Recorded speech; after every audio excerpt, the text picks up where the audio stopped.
ನಿಮ್ಮ ಮೇಲೆ, ನನ್ನ ಮೇಲೆ, ಎಲ್ಲ ಮನುಷ್ಯರ ಮೇಲೆ ಆ ಸರ್ವಶಕ್ತಿ ಈಶ್ವರ ಅಲ್ಲಾದು, ಆ ರಾಮ್ ರಹೀಮ್ದು ಕರುಣೆ ದಯಾ ಇರಬೇಕಂತ ಹೇಳಿ ನನ್ನ ಮಾತಿಗೆ ಆರಂಭ ಮಾಡ್ತಾ ಇದ್ದೀನಿ. ಅಣ್ಣ ತಮ್ಮಂದರೆ, ಅಕ್ಕ ತಂಗಿಗಳೇ, ಪ್ರೀತಿಯ ಮಕ್ಕಳೇ, ಹಿರಿಯರೇ, ಇದು ಒಂದು ಅಂಜೀರ್ ಅಂತ ಒಂದು ದೇವರು ಕೊಟ್ಟಿದ್ದು ಪದಾರ್ಥ. ಇದು ಒಂದು ದೇವರು ಕೊಟ್ಟಿದ್ದು ಆಹಾರ.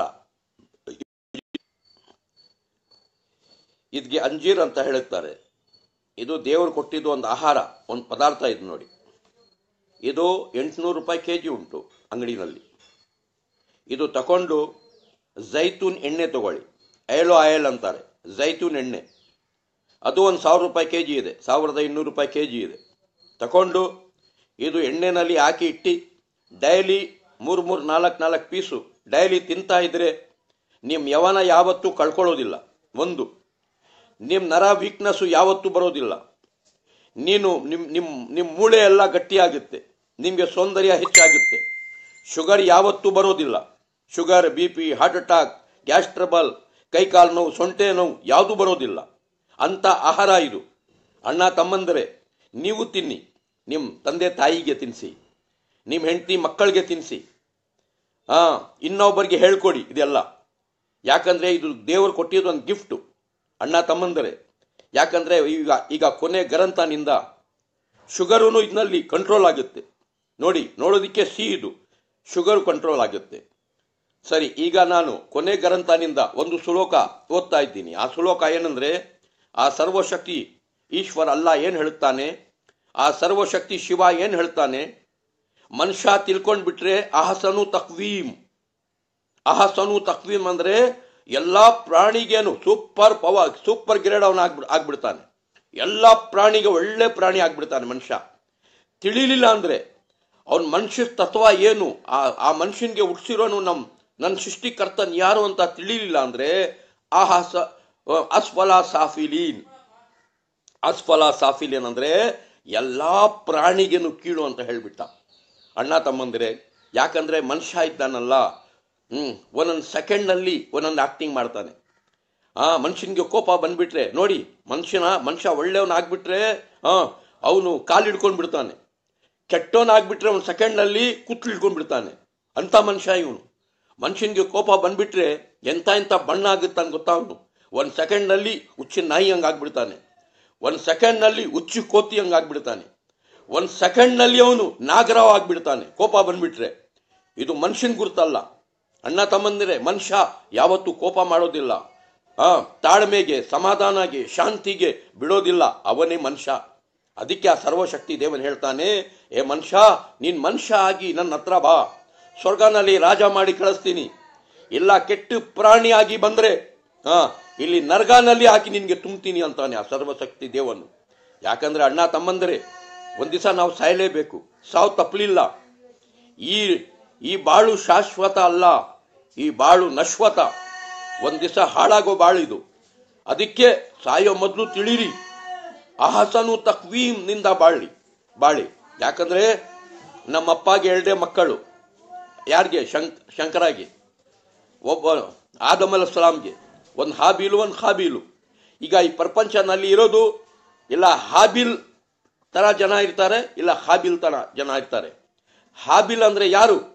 ಅವನಿಗೆ ಆಲೋಚನಾ, ಶಾಂತಿ, ಸಮಾಧಾನ ಅದು ತುಂಬಿರ್ತೈತೆ ಅವನು ತಲೆನಲ್ಲಿ. ಅವನು ಯಾವತ್ತೂ ಕೋಪ ಮಾಡೋದಿಲ್ಲ. ಹಾಬಿಲ್ ಮನುಷ್ಯ ಯಾವತ್ತೂ ಕೋಪ ಮಾಡೋದಿಲ್ಲ, ಸಮಾಧಾನ ಶಾಂತಿಗೆ ಬಿಡೋದಿಲ್ಲ. ಅವನು ಯಾವ ಜಾತಿ, ಯಾವ ಧರ್ಮ ಅಂತ ಜನಗಳಿಗೆ ನೋಡೋದಿಲ್ಲ, ಯಾರಿಗೆ ವಿಷ ಕಣ್ಣಿಂದ ನೋಡೋದಿಲ್ಲ, ಯಾರ ಮನಸ್ಸು ಮುರಿಯೋದಿಲ್ಲ, ಯಾರ ಮನಸ್ಸು ನೋವುಕೊಳ್ಳೋದಿಲ್ಲ, ಯಾರಿಗೂ ಜಗಳ ಇಟ್ಟೋದಿಲ್ಲ, ಯಾರ ಮೇಲೆ ಜಗಳ ಮಾಡೋದಿಲ್ಲ. ಅವನೇ ಹಾಬಿಲ್ ಮನುಷ್ಯ. ಹಾಬಿಲ್ ಮ್ಯಾಂಡು. ಹಾಬಿಲ್ ಅಂದ್ರೆ ಯಾರು? ಅವನು ತನ್ನ ಅಣ್ಣಾಗೆ ಸಾಯ್ಬಿಟ್ಟ ಹಾಬಿಲು. ಅಣ್ಣ ತಮ್ಮಂದರೆ, ಯಾವಾಗಲೂ ಮನುಷ್ಯ ಆಗಿ ಬಾಳ್ಬೇಕು. ಮನುಷ್ಯ ಆಗಿ ಬಾಳ್ಬೇಕಂದ್ರೆ ಆ ಸರ್ವಶಕ್ತಿ ಈಶ್ವರ ಅಲ್ಲ ಕೊಟ್ಟಿದ್ದು ಗ್ರಂಥ ಏನು ಅಂತ ತಿಳಿಬೇಕು. ಆ ಗ್ರಂಥ ಪ್ರಕಾರ ನಡಿಬೇಕು. ಅವನು ಕಳಿಸಿರೋದು ಮಹಾತ್ಮಗಳದ್ದು ಮರ್ಯಾದೆ ಮಾಡಬೇಕು. ಶ್ರೀರಾಮ ಅವರು, ಶ್ರೀ ಮಹಾತ್ಮ, ಶ್ರೀ ಕೃಷ್ಣ ಮಹಾತ್ಮ, ಶ್ರೀ ಗಣೇಶ ಮಹಾತ್ಮ, ಇವರೆಲ್ಲ ನಮಗೆ ಬಂದು ಆ ಸರ್ವಶಕ್ತಿ ದೇವಂದು ಪರಿಚಯ ಮಾಡಿಕೊಟ್ಟಿದ್ದು. ನಾವು ಯಾವ ರೀತಿ ಬಾಳ್ಬೇಕು ಅವ್ರಿಗೆ ಹೇಳ್ಕೊಟ್ಟಿದ್ದು ನಮಗೆ. ಅಣ್ಣ ತಮ್ಮಂದ್ರೆ ಮಹಾತ್ಮಗಳದು ಮರ್ಯಾದೆ ಮಾಡಬೇಕು, ಎಲ್ಲ ಮಹಾತ್ಮಗಳ ಮೇಲೆ ನಂಬಿಕೆ ಇಡಬೇಕು, ದೇವರ ಗ್ರಂಥ ಮೇಲೆ ನಂಬಿಕೆ ಇಡಬೇಕು. ಸಾಯೋ ಮೊದಲು ಒಬ್ಬ ಒಳ್ಳೆ ಮನುಷ್ಯ ಆಗಿ ನಾವು ಬಾಳಬೇಕು. ತಂದೆ ತಾಯಿಗೆ ಸೇವೆ ಮಾಡಬೇಕು, ತಂದೆ ತಾಯಿಗೆ ಪ್ರೀತಿ ಮಾಡಬೇಕು, ತಂದೆ ತಾಯಿಗೆ ಸಮಾಗೆ ಏನು ಬೇಕು ಅವ್ರಿಗೆ ಸಹಾಯ ಮಾಡ್ತಾನೆ ಇರಬೇಕು. ತಂದೆ ತಾಯಿ ಮೇಲೆ ಕೋಪ ಮಾಡಬಾರ್ದು, ತಂದೆ ತಾಯಿಗೆ ಯಾವಾಗಲೂ ಬೈಬಾರ್ದು. ಅದೇ ಥರ ಹೆಂಡ್ತಿಗೇನು ತನ್ನ ಕಾಲ್ದು ಚಪ್ಪಲಿ ಅಂತ ತಿಳಿಬಾರ್ದು, ಹೆಂಡ್ತಿಗೇನು ಬೈಬಾರ್ದು. 24 ಗಂಟೆ ಹಿಂಗೆ ಹೆಂಡ್ತಿಗಳಿಗೆ ಬೈತಾರೆ, ಕೆಟ್ಟು ಬೈತಾರೆ. ಅಣ್ಣ ತಮ್ಮಂದರೆ ತಿಳಿರಿ, ಹೆಂಡ್ತಿ ಯಾರು? ನಮಗೆ ಒಳ್ಳೆ ಫ್ರೆಂಡ್, ಅದು ನಮ್ಮ ಲಾಂಗ್ ಲೈಫ್ ಫ್ರೆಂಡ್ ನಮ್ಮ ಹೆಂಡ್ತಿ. ನಮ್ಮ ಗುಲಾಮ ಇಲ್ಲ ನಮ್ಮ ಹೆಂಡ್ತಿ. ಅಣ್ಣ ತಮ್ಮಂದರೆ ತಿಳಿರಿ, ನಿಮ್ಮ ಮನೆಗೆ ಎಲ್ಲ ಸೇವೆ ಮಾಡೋವಳು, ನಿಮ್ಮ ಮಕ್ಕಳಿಗೆ ಎಲ್ಲ ಸೇವೆ ಮಾಡೋವಳು, ನಿಮ್ಮ ಮನೆಗೆ ಯಾವ ಒಂದು ಸಂಬಳ ಇಲ್ಲ ಹಾಗೆ ಒಂದು ನೌಕರಿ ಮಾಡೋವಳು ಹೆಂಡ್ತಿ. ಅದಕ್ಕೆ ಮರ್ಯಾದೆ ಮಾಡ್ಕೊಳ್ಳಿ, ಮರ್ಯಾದೆಯಿಂದ ಮಾತಾಡಿ. ಹೆಂಡ್ತಿಗೇನು ಮಕ್ಕಳಿಗೇನು ಮರ್ಯಾದೆಯಿಂದ ಮಾತಾಡಿ. ನೀವು ಸತ್ರೆ ಅವರು ಮನಸ್ಸಿನಿಂದ ಅಳಿಬೇಕು. ಇವತ್ತೇನಿದೆ ಕಾಯ್ತಾ ಇರ್ತಾರೆ ಹೆಂಡತಿ ಮಕ್ಕಳು, ನನ್ನ ಮಗ ಯಾವಾಗ ಸತ್ತೋಗ್ಬಿಟ್ರೆ ಒಳ್ಳೇದಂತ. ಯಾಕೆ? ಯಾವಾಗಲೂ ಬೈತಾ ಇರ್ತಾನೆ, ಯಾವಾಗಲೂ ಹೊಡಿತಾ ಇರ್ತಾನೆ ಮಕ್ಕಳಿಗೆ, ಹೆಂಡತಿ ಮಕ್ಕಳಿಗೆ, ತಂದೆ ತಾಯಿಗೆ ಬೈತಾ ಇರ್ತಾನೆ. ಇದೆಲ್ಲ ಮನುಷ್ಯನ ಗುರುತಲ್ಲ. ಮನುಷ್ಯ ಆಗ್ರಿ, ಸಾಯೋ ಮೊದಲು ಮನುಷ್ಯರಾಗ್ರಿ. ಯಾಕಂದ್ರೆ ಆ ಸರ್ವಶಕ್ತಿ ಈಶ್ವರಲ್ಲ ಏನು ಹೇಳ್ತಾನೆ? ಕುಲ್ಲು ನಫ್ಸಿನ್ ದಾಯಿಖತಲ್ ಮೌತ್. ಒಂದು ದಿವಸ ನಿಮಗೆ ಸಾವುಂಟು, ನೀವೆಲ್ಲ ಸಾಯೋವರು. ಕೋಪ ಮಾಡಬೇಡಿ, ಅಹಂಕಾರ ಮಾಡಬೇಡಿ, ದುರಾಸೆ ಮಾಡಬೇಡಿ, ಹಾಂಭವ ಮಾಡಬೇಡಿ ಅಂತ ಹೇಳ್ತಾನೆ ಆ ಸರ್ವಶಕ್ತಿ ದೇವನು. ಅದಕ್ಕೆ ಅಣ್ಣ ತಮ್ಮಂದರೆ ತಿಳಿರಿ, ಸಾಯೋ ಮೊದಲು ತಿಳಿರಿ. ಸಮಾಧಾನದಿಂದ ಶಾಂತಿನಿಂದ ಬಾಳಿ, ಸಮಾಧಾನ ಶಾಂತಿಗೆ ಈ ಭೂಮಿ ಮೇಲೆ ಬೆಳೆಸಿ. ಯಾಕಂದ್ರೆ ಒಂದು ದಿವಸ ನಾವು ಸಾಯಲೇಬೇಕು. ಸತ್ತಿದ ಮೇಲೆ ಆ ಸರ್ವಶಕ್ತಿ ದೇವನು ಎಬ್ಬರಿಸ್ತಾನೆ, ನಮ್ಮ ವಿಚಾರಣೆ ತಗೊಳ್ತಾನೆ.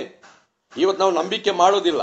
ಯಾಕೆ ಮಾಡೋದಿಲ್ಲ ಅಂದ್ರೆ, ಯಾರು ನೋಡಿದ್ದು ಸತ್ತಿದ ಮೇಲೆ ಎದ್ದೋಳಿದ್ದು, ಯಾರು ನೋಡಿದ್ದು, ಯಾರು ಬಂದಿದ್ದು ಸತ್ತಿದ ಮೇಲೆ ಅಂತಾರೆ.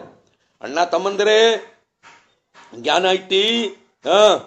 ಎಷ್ಟು ಜನ ಸತ್ತಿದ್ದಾರೆ ಅಷ್ಟು ಜನಗೆ ಎಬ್ಬರಿಸಿ ನಿಲ್ಲಿಸ್ತಾನೆ ಆ ಸರ್ವಶಕ್ತಿ ದೇವನು.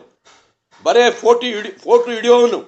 ಒಂದ್ಸಲ ಅವನು ಮುಂದೆ ನಿಲ್ಲಿ, 1 ಸೆಕೆಂಡ್ನಲ್ಲಿ ನಿಮ್ಮ ನೆಗೆಟಿವ್ ತೆಗಿತಾನೆ, ನಿಮ್ಮ ಫೋಟೋ ತೆಗಿತಾನೆ.